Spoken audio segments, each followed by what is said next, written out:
Hi, this is Michael Vandenberg, and I'm very excited to be able to present to you today, even if it's only virtually.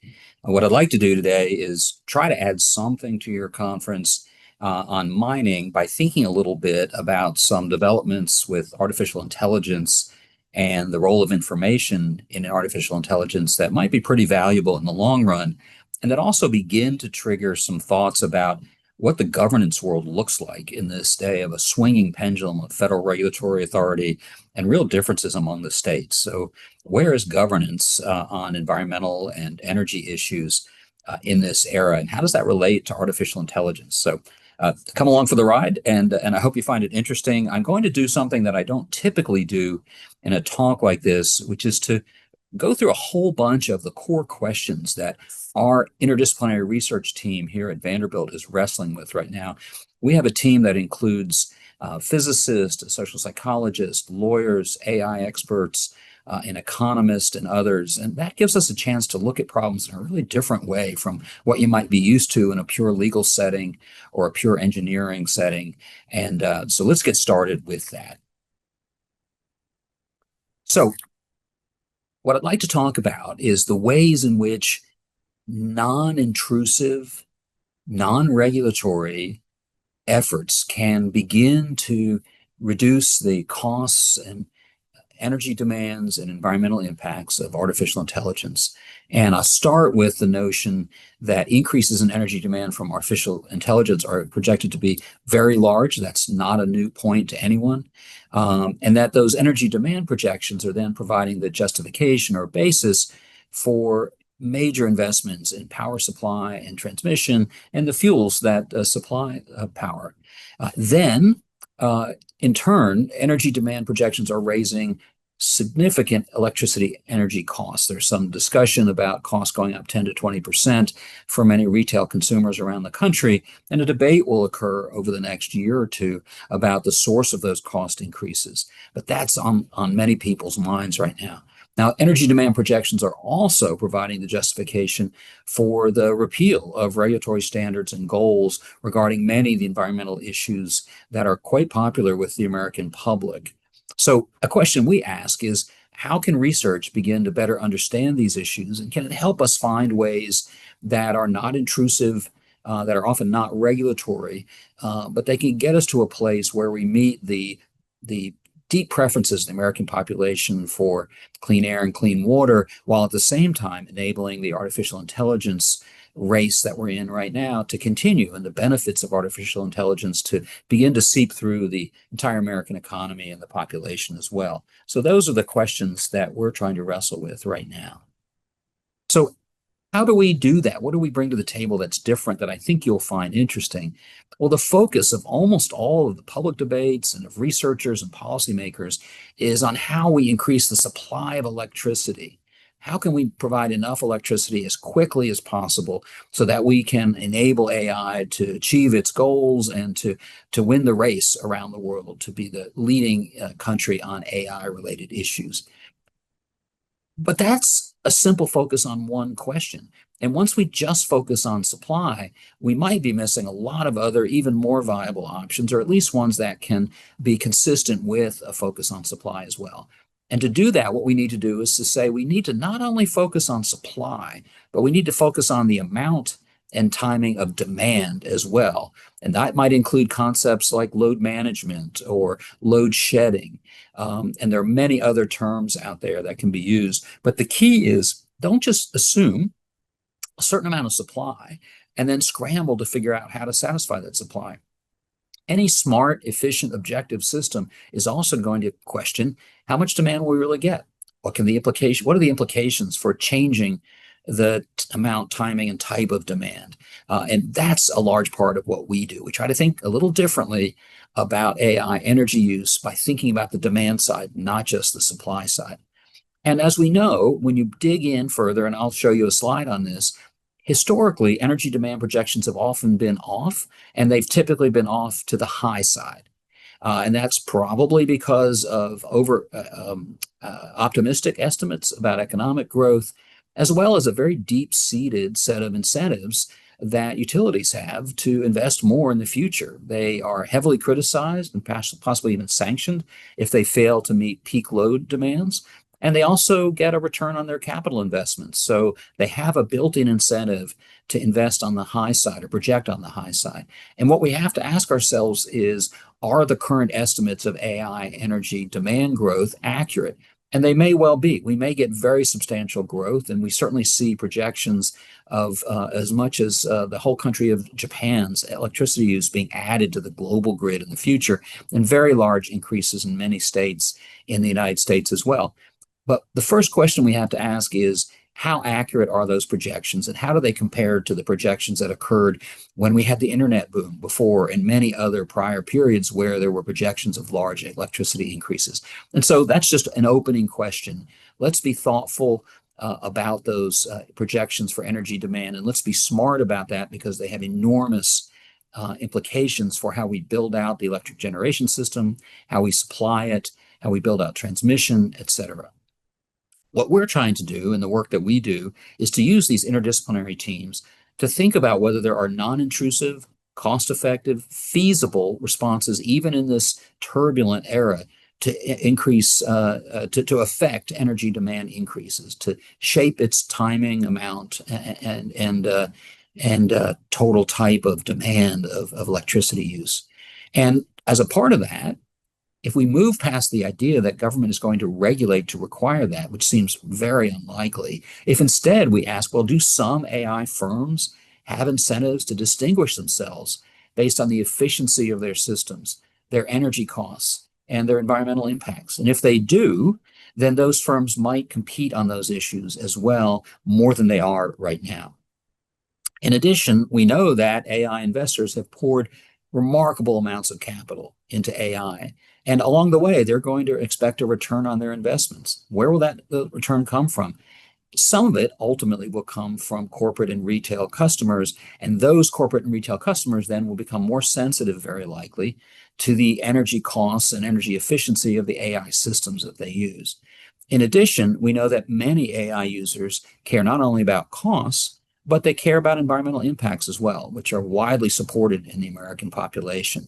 How much are they able right now to act on those? How many opportunities do they have to choose among AI firms based on knowledge about the costs and the environmental impacts of those AI systems? Those are all questions that need real research at this point and are getting very little attention in many places. We're going to show you some things about that here as we move along. We also know that AI users, including corporate, nonprofit employers, state and local governments, and even households, have environmental commitments and preferences. And we ask ourselves whether those commitments and preferences will ultimately get reflected on the AI firms they use, the types of AI services they use, and their actual behavior and the kinds of uses that they put these systems to. So in order for this thinking to really make progress, we have to understand whether there are AI firms that will actually benefit by distinguishing themselves based on their energy costs and environmental impacts. And we have to know as well whether information provided at the point of use will induce either retail or corporate employers, let's say a company, a university, or others, to seek AI firms that have lower energy demand and costs and lower environmental impacts.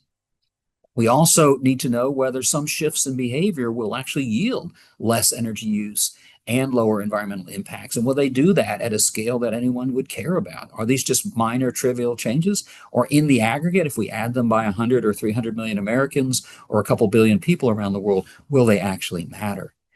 Then we need to ask if information at the point of use does induce retail or corporate behavior change, as well as whether aggregate information might change what employers think about when they enter into contracts with AI firms to decide which kind of AI to provide their employees and how they train those employees as well. So in the final analysis, then, we need to be thinking about whether large numbers of AI users matter.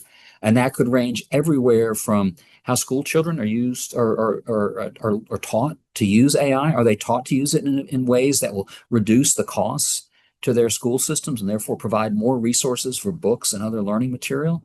And what about employees in companies? Will they learn to use AI and be motivated to and provide the information with the tools to use AI in ways that will reduce the cost to the employer of the employee AI use. So the other question then is how might changes in energy demand costs and environmental effects that turn around and affect data centers and power plants and the need for transmission lines as well. And again, do these incentives exist for AI users, AI firms, data center firms, state and local governments, or even advocacy groups to develop public or private governance standards? And that's something I'll say more about. And those standards might be designed to reduce the energy demand costs and the environmental impacts of AI while still providing substantial benefits from AI. Is it possible as well, something us as our group as researchers care about, to improve research results by developing digital representations of worldviews to test responses to messages and make sure we're more accurate in the kind of work that we do? Is it possible to encode more efficient techniques among coding systems to encourage efficient, sustainable programming so that when other systems are designed, they're designed in an efficient way as well? And then what are the effects of AI interventions on greenwashing and green hushing? To what extent will AI induce advocacy groups to better identify situations where companies fail to meet their commitments? And to what extent might over-aggressive enforcement of those kinds of approaches, over-identification of failures, actually discourage companies from making commitments if they're worried that if they fall just a little bit short, they'll be penalized more than their competitors who don't make any commitment at all? That's something we sometimes call green hushing. And that's something we need to know about down the road. And then lastly, but equally important, can AI be used to enhance adaptation and resilience? Can we use it to better understand and better develop resilience plans in cities and local communities so that we can respond to the changes that are in the works out there? So just to begin with, I mentioned at the outset that there is a history of over-predicting energy demand. We don't know whether that's true here. We could be under-predicting energy demand as it comes to AI. It's just not known at this point.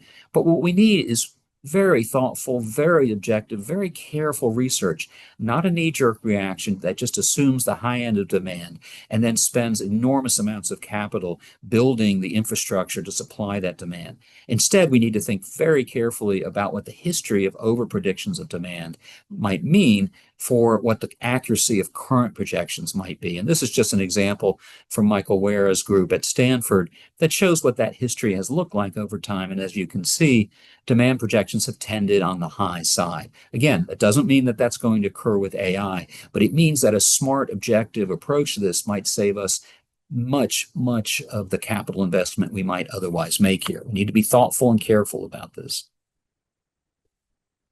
This slide just helps us think more about whether it's even feasible to think about the role that information might play in steering the kinds of efficiencies and reduced energy costs and reduced environmental impacts that we might see. This is a paper from our research group published in Nature Climate Change in 2018. And what this basically shows is that there are very simple disclosures that would be used if the goal is to change consumer behavior. And you see those as the certificate on the left and the ordinal rating next to it. Simple, easy to understand as you walk down a grocery aisle or make a choice based on something on your computer screen or your phone screen. But what's fascinating about this paper is that it suggests as well that much of the effect of information disclosure is not on consumer behavior. The reality, as many of you know, in the United States is that consumer willingness to pay more for green goods is quite low in the United States. Information often has limited effects, much more so in Europe and some other places around the globe. But still, even if it has limited effects, there's a reason to think about the role of disclosure in inducing lower energy costs, greater efficiency, and lower environmental impacts.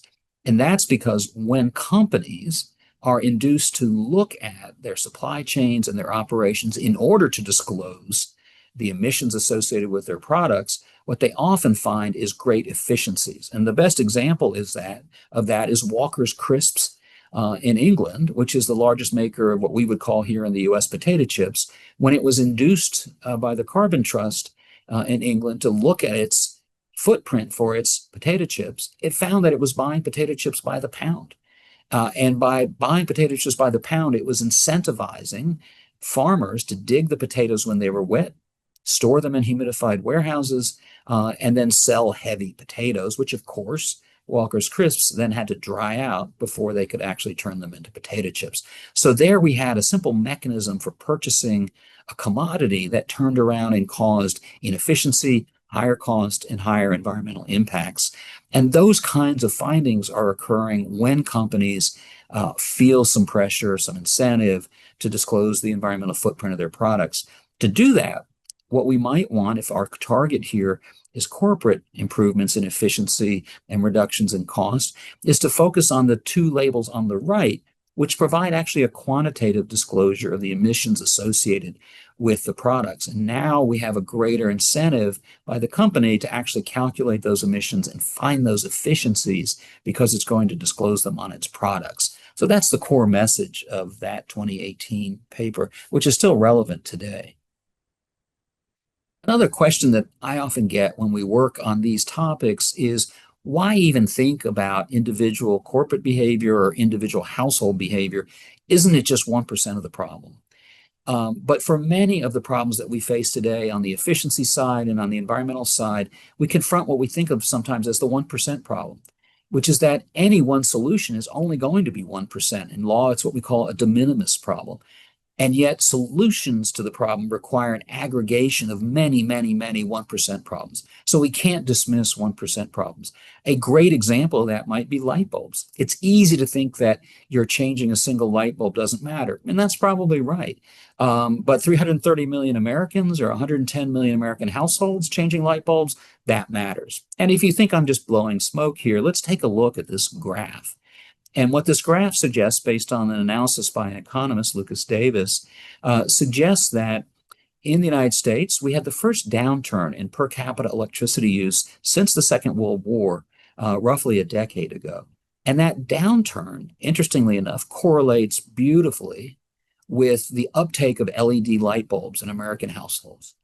And so it's easy to dismiss light bulbs as some off-the-wall small solution to problems. But what it has done is actually had an effect, very likely. This doesn't prove causation, it's just correlation, but the analysis is quite close here. What this suggests is that the uptake of LED light bulbs, which are roughly 85% more efficient than incandescents, has then had a remarkable effect on U.S. households, which use about a third or so of U.S. electricity. So very important effects occurring from something that could easily be dismissed as a 1% solution. And how did that occur? It occurred through a combination of government regulations requiring more efficient bulbs, and then ultimately Walmart, as a major retailer, saying to its suppliers, we'll make your light bulb our household brand if you can make it sell for under $10 and make it more attractive. And one of its suppliers did that. It then took on this task of making LEDs its house brand, and that timing correlates quite well with this downturn in household electricity use on a per capita basis in the United States. So you can see how interactions between corporations and early stimulation, sometimes by government, can then have effects on very large household electricity demand in the United States. So how does that relate to artificial intelligence here? And what we know is that information has the potential to drive thinking and behavior by policymakers, investors, corporate managers, and households. And information can be a core driver, not just for public governance, but for private governance as well, which I'll say more about in a minute. But what we find over time is that the literature on how much AI uses energy is very uncertain, and it's very difficult to follow. So if you're the average citizen, you can't go read a very sophisticated energy policy white paper or peer-reviewed journal paper to try to understand how much your behavior using AI affects energy use and environmental emissions. So most people can't actually function on that level. So what we try to do is to look at the tools that are circulating that are designed to provide people with that kind of information so that they can make smart choices about their energy costs and their environmental impacts when they use AI. And what we did is we looked at the 4 leading artificial intelligence energy calculators that are easily publicly available. And we tried to understand Are they giving us an accurate representation of the energy use of AI by individuals? And calculators could play a really strong role on that. But also, if they have incorrect information, that can have outside effects as well. So, what we don't know in the area of AI is what hardware is being used to process inference in many cases. How much power is consumed directly by the computing hardware? What are the effects of cooling and other secondary energy demands? And a number of other active parameters that are built into the proprietary models that are used. So, what we did is we took the same set of queries and we ran them through the four leading energy calculators. And what we found in some cases is more than a 50 times difference in the outputs of those calculators based on the same inputs. And our point is not that these aren't state-of-the-art calculators. They absolutely are. But given the information that is available to the calculators and the assumptions that have to be made, what it suggests is that it's very difficult for the average user to understand whether or not they should select one type of inference or another, or one type of model or another, or one type of AI firm or another, if what they want to do is reduce their energy demand. And so we have a core information problem that is at the root of how we might change some of the timing and amount and shape of demand that we see. Lots of different ways we could respond to this include public and private governance standards, standardized methodologies for calculators, a standard that might be built on ISO TR 20226, and additional research on energy disclosures to better think about how energy can be calculated and the forms of disclosure that actually can be understood by individuals and provoke action on some level. And the challenges, of course, are all the ones that you see here. There are a remarkable number of unknowns that are very difficult to work around. And so this is not an easy problem, but it's probably a solvable one moving forward if customers and AI firms have an incentive to actually provide accurate information to steer behavior toward less energy demand, less cost, and less environmental impact. So a challenge in all of this, of course, is, as I mentioned at the outset, projections are for very substantial energy demand. And even if they are off to some extent, we are likely to get very large energy demand increases, whether they are exactly the way projected or not. And that's in part based on the problem that what we see is energy consumption is outpacing efficiency gains. And that's really for the first time in the last 2 decades. Over the last 2 decades, we've essentially had flat electricity demand despite having enormous increases in economic activity and GDP, et cetera. And that's because of remarkable efficiency gains like the LED light bulbs that I showed you before, as well as industrial efficiencies as well. And so now what we're seeing is a long period of largely flat energy demand shifting into a higher growth period. And we just don't know how much growth. So are there things that we can do about it other than the simple answer of throw as much money as we can at increasing the supply? Can we be more thoughtful? Can we also think about the demand side of the equation? And that is what our research is doing that I want to share with you a little more today. In addition to the comparison of energy calculators, I want to show you some data on surveys of what individuals in the United States know right now. And our surveys try to shift us to thinking a little bit more about knowing what demand features exist in our system, what might actually have effects on demand, not just how do we supply as much as is demanded. And what we know is that people need to start with a sense of awareness uh, about how much energy they use, what the environmental impacts are, and what types of use affect those in order to make it likely that they could use AI services in ways. And again, by they, I mean both corporate consumers and retail or household consumers as well. They need to have that information in order to make smart, efficient choices in this area. So we conducted research that included more than 3,000 survey respondents in a nationally representative sample. And what we found is very widespread use of AI. This work was led by a postdoctoral fellow here at our Energy, Environment, and Land Use program, Jane E. Miller. We found 88% of people reported using some type of generative AI in the past month, and that 75% reported weekly use for at least one type of task. And our sample produced no differences among these patterns based on demographics.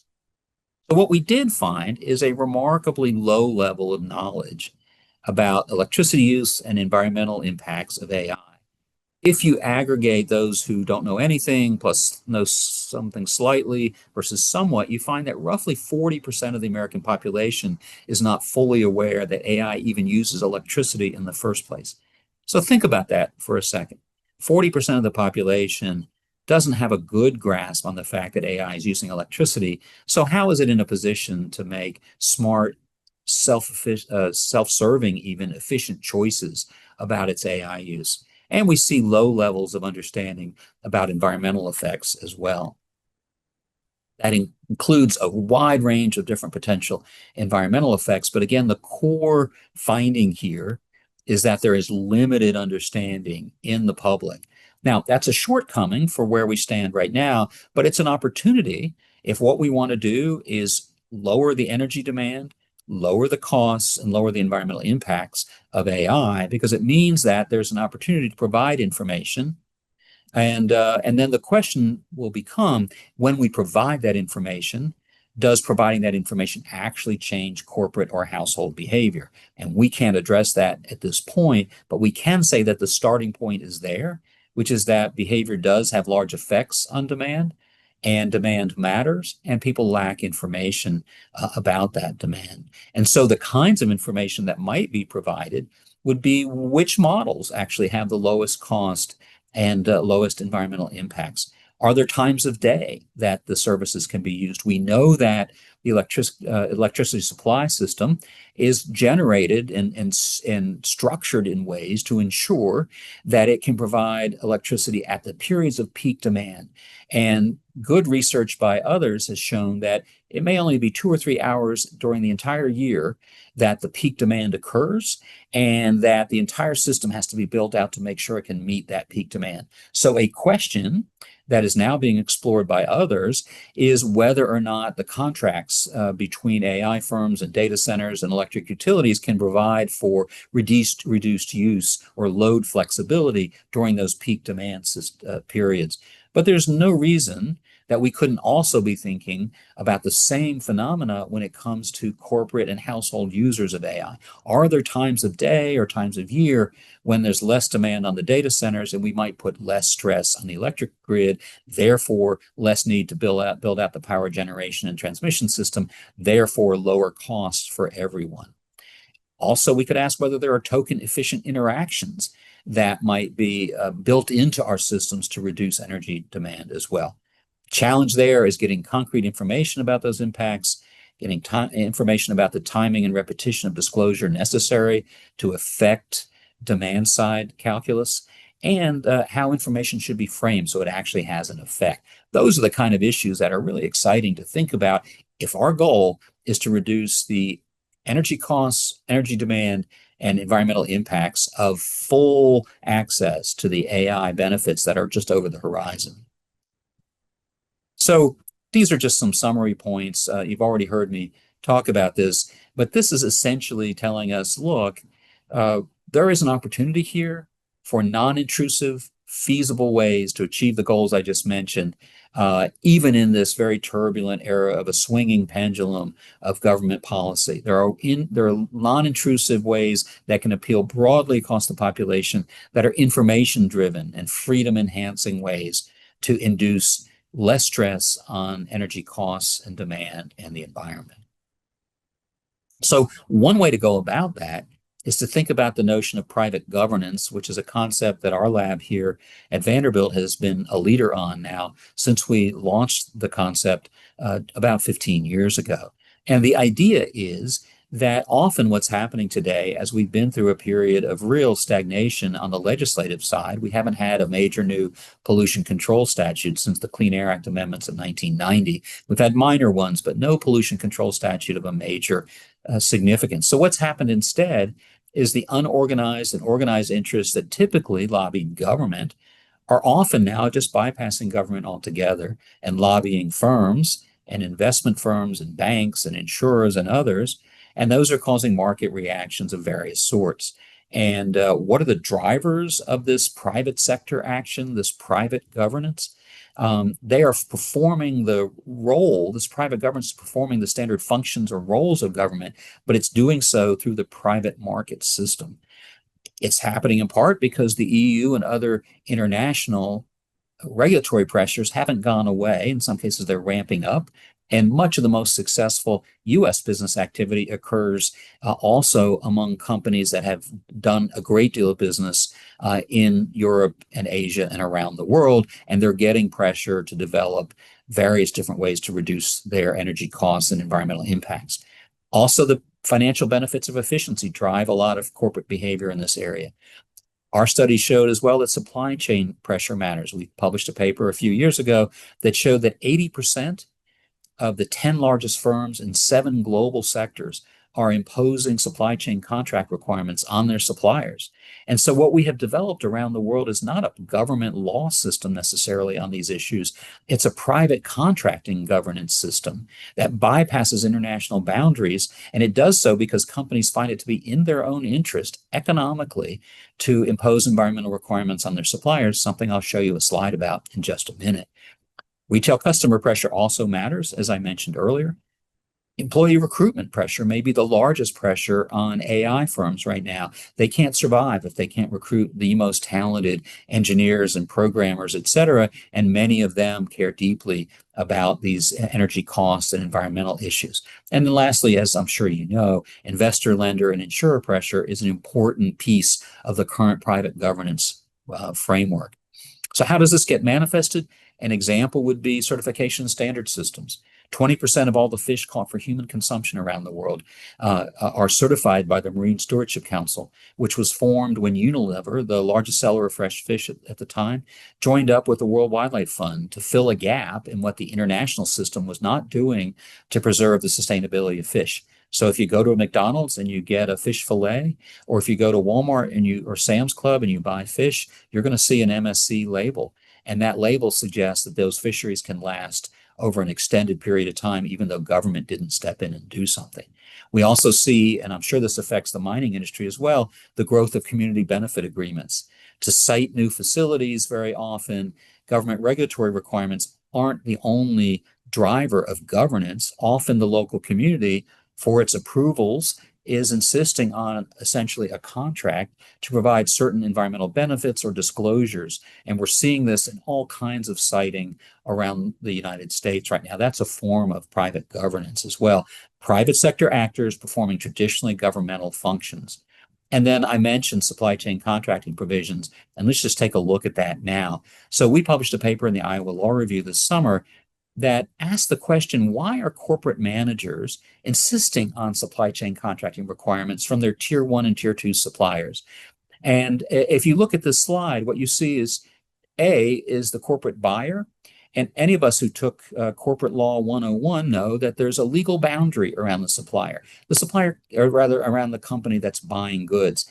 Unless it loses the corporate veil or engages in some other behaviors, it essentially can't be sued for the behavior of B and C, its tier 1 and tier 2 suppliers. But what we saw in that study that I just mentioned is that a vast number of the A's of the world, the corporate buyers around the world, are insisting that B and C behave better in an environmental way. So why would they be doing that? Well, we did a large survey and we found actually that the customers and employees and local communities of A, the corporate buyer, are holding A morally responsible, even if it's not legally responsible, for the actions of B and also of C. And as a result, there is a moral boundary of the firm, and you don't have to agree or disagree with it, but you're functioning in a world, if you're a corporate manager, where there is a moral boundary of the firm that extends well beyond what that legal boundary is. And therefore, a corporate manager in company A might be making very good economic decisions by deciding to reduce the environmental impacts of B and C because its reputation or brand will be affected by what B and C do anyway.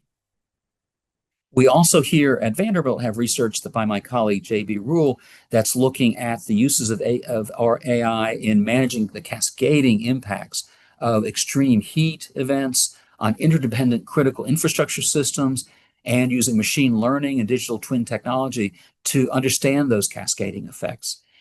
J.B. Rule and Ethan Thorpe, who is one of our fellows, are also collaborating with the Vanderbilt Data Science Institute to use artificial intelligence to assess and improve local climate adaptation or resilience plans. So those are just other examples of things that we have underway right now. So with that, I want to just allow you to answer questions at some point in the future. You can email me. I'm easy to find on the internet at the Vanderbilt website, and I'm happy to answer questions via email. And I hope you have a very successful conference. It's been a pleasure and a privilege to be able to provide this video today. Thank you so much.